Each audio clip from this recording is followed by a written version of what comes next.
I am Auntie Blessing, and today I'll be talking about gender identification. Gender identification is the method by which noun is further classified into masculine, feminine, common and neuter genders. In the method, male is masculine, female is feminine, common gender is either sex and inanimate is neuter. Let us, however, classify them as follows.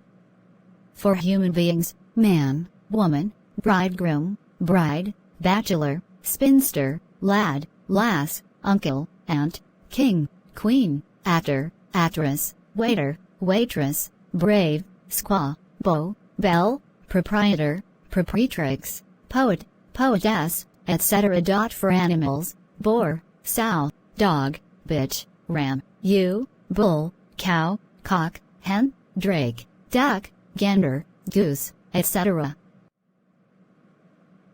Please do not forget to subscribe, like and share.